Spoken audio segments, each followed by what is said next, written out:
नमस्कार। भाग्योदय विचार प्रवाह श्रृंखला की 285वीं 285 कड़ी में आपका स्वागत है, अभिनंदन है। नमस्कार करता हूं, प्रणाम करता हूं। आज रविवार 9 नवंबर 2025। बंधुओं, यह साप्ताहिक वार्ता है। आप जानते हैं 2 वार्ताएं दैनिक होती हैं, एक गुरुदेव की, एक और हमारी।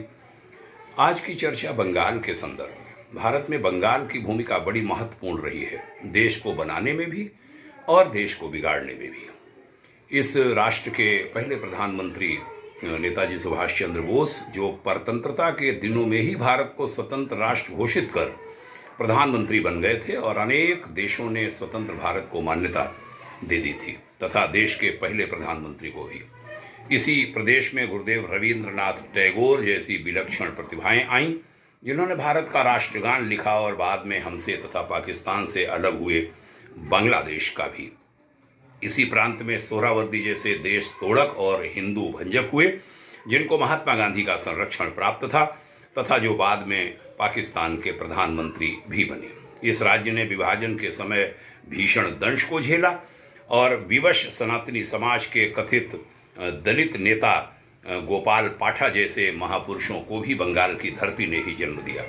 वह गोपाल पाठा जो अन्याय होने पर प्रतिकार के मूर्तिमान स्वरूप बन गए और देश को बहुविध प्रेरणाएं दे गए। बंगाल की धरती कवियों और साहित्यकारों की भूमि के अलावा उद्योग धंधों और रोजगारों की भी भूमि रही। कभी कलकत्ता यानी आज का कोलकाता बड़ा समृद्ध महानगर था और विशालकाय भारतवर्ष की राजधानी था। धीरे धीरे राजनीतिक उतार चढ़ाव के बाद इस प्रदेश से रोजगार भागने लगे। आज कोलकाता और उसके अपने राज्य बंगाल की स्थिति बहुत खराब होती चली जा रही है। बंगाल का सूर्य अस्ताचल की ओर बढ़ चला है। भारत में कई ऐसे शहर, कई ऐसे जिले हैं जो विकसित हो गए और उनका नाम आज आदर के साथ लिया जाता है। बंगाल में जो उद्योगों की बर्बादी है, उसकी सूची भी बहुत लंबी है। उदाहरण के तौर पर बंगाल की साइकिल इंडस्ट्री पूरी की पूरी बर्बाद हो गई और वह लुधियाना पंजाब चली गई। इस तरह से केमिकल के कई प्लांट्स जो कोलकाता के इर्द गिर्द लगे हुए थे, वे रायपुर छत्तीसगढ़ चले गए। मालदा और आसपास में एक्साइड बैटरी सहित कई बैटरी की कंपनियां थीं जो अब महाराष्ट्र और गुजरात में शिफ्ट हो गई हैं। बंधुओं, बंगाल कभी ऑटोमोबाइल का भी हब हुआ करता था। हिंदुस्तान मोटर्स सहित कई मोटरों की कंपनियां बंगाल में थीं। कम्युनिस्टों ने एक बार प्रख्यात उद्योगपति बिरला जी को कार से खींचकर मारने की कोशिश की। उसके बाद बिरला जी ने पूरा बिजनेस महाराष्ट्र, गुजरात और राजस्थान में शिफ्ट कर दिया। बंगाल उन्होंने पूरी तरह त्याग दिया। ऐसे ही कभी सीमेंट इंडस्ट्री में भी बंगाल बहुत आगे था। आज वहाँ सीमेंट की एक भी फैक्ट्री नहीं है। फिर बंगाल के उद्योगपतियों और मारवाड़ियों के खिलाफ माहौल बनाया गया। इसका परिणाम ये हुआ, धीरे धीरे खेतान, मुरारका, झुंझुनवाला, सेक्सरिया, कुंडलिया, गोयनका, नियोटिया, बिरला, बजाज जैसे सैकड़ों मारवाड़ी बिजनेसमैन गुजरात शिफ्ट हो गए या महाराष्ट्र शिफ्ट हो गए, बंगाल से चले गए। फिर सिंगूर में श्री रतन टाटा ने टाटा मोटर्स की फैक्ट्री लगाने की कोशिश पुनः की। उस समय की तेज तर्रार राजनेता और आज की पश्चिम बंगाल की मुख्यमंत्री सुश्री ममता बनर्जी ने उसके खिलाफ आंदोलन छेड़ दिया। उन्होंने टाटा नैनो को माचिस की डिब्बी कहा। पश्चिम बंगाल यह सहज अनुमान नहीं लगा सका कि कार का कोई भी मॉडल हमेशा के लिए एक जैसा नहीं होता, बल्कि कुछ सालों में उसके मॉडल चेंज हुआ करते हैं। पीएम नरेंद्र मोदी जी ने एक एसएमएस पर रतन टाटा को गुजरात आने का निमंत्रण दिया जब वह सीएम थे, और आज गुजरात के सानंद में सबसे पहले टाटा मोटर्स की फैक्ट्री लगी, जहां आज टाटा की 4 मॉडल की एसयूवी कारें बनती हैं। सानंद की उस फैक्ट्री में जहां कभी नैनो बनती थी, वहां डीजल, पेट्रोल और इलेक्ट्रॉनिक व्हीकल्स गाड़ियां बन रही हैं। पुनः याद दिलाऊं, ये सब बंगाल में होता यदि बंगाल के लोगों ने आदर दिया होता उद्योगपतियों को। फिर टाटा मोटर्स की फैक्ट्री की वजह से आसपास सैकड़ों और ऑटोमोबाइल्स की इंडस्ट्रीज गुजरात में आ गई। आपको मालूम हो कि गुजरात का सानंद ऑटोमोबाइल के मामले में पूरी दुनिया में एक विशेष हब बन चुका है। वहाँ पर इलेक्ट्रॉनिक व्हीकल के लिए बैटरी बनाने हेतु पैनासोनिक, सुजुकी सहित सैमसंग जैसे बड़े बड़े ब्रांडों ने अपनी बैटरी की फैक्ट्रियां लगा दी हैं। पूरे दुनिया का ऑटोमोबाइल हब बंगाल का सिंगूर भी बन सकता था, लेकिन वहाँ के नेतृत्व ने ऐसा होने नहीं दिया।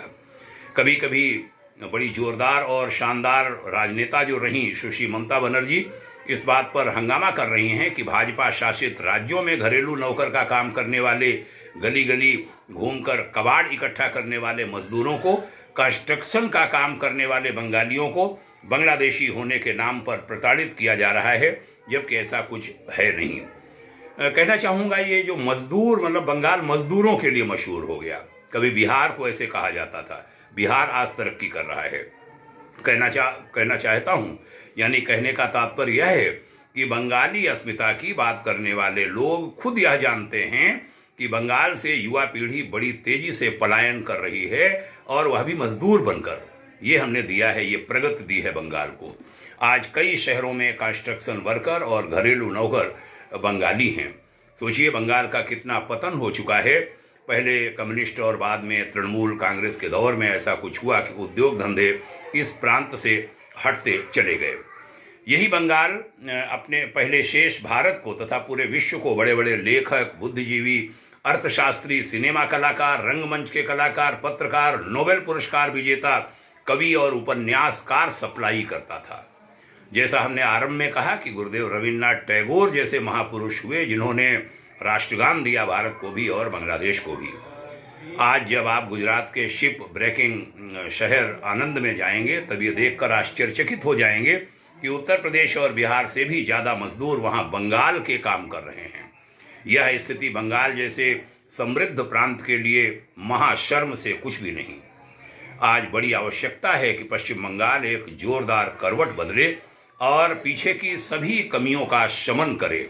पश्चिम बंगाल अपने गौरवशाली अतीत को वापस लाए और इस प्रांत को देश का सिरमौर राज्य बनाने का पुरुषार्थ करे। इसमें बंगाल के सभी जन जब लगेंगे तब बात बनेगी, अन्यथा बनेगी नहीं। शेष भारत को चाहिए, यानी पश्चिम बंगाल के अलावा शेष राज्यों को चाहिए कि वह पश्चिम बंगाल की जनता को आध्यात्मिक, नैतिक, भौतिक संबल प्रदान करें।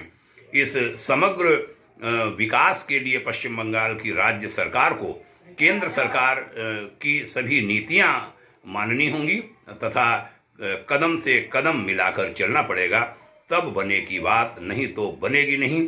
बंगाल न पिछड़े।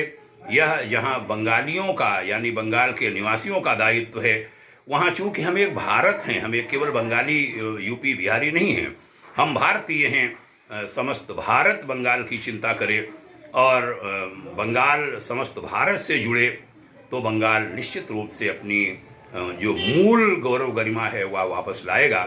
आज भी बंगाल में अनेक विद्वान हैं, अनेक साहित्यकार हैं, अनेक कवि हैं और अच्छे राजनेता भी। सब मिलकर बंगाल को आगे बढ़ाएं, भारत को आगे बढ़ाएं, संस्कृति को आगे बढ़ाएं। सनातन संस्कृति की जो दुर्गति बंगाल में हो रही है वह रुके और हर तरह से हम आगे बढ़ें, ऊंचे उठें। यही ईश्वर से प्रार्थना। आपने ध्यान से यहाँ तक की चर्चा को सुना, इसके लिए आभारी हूँ। यह बातें अन्य लोगों को भी सुनाइए, विशेषकर उनको अवश्य जो बंगाल से प्रेम करते हैं या जो बंगाल के निवासी हैं। बहुत बहुत धन्यवाद, प्रणाम, जय हिंद, शुभकामना, ओम शांति।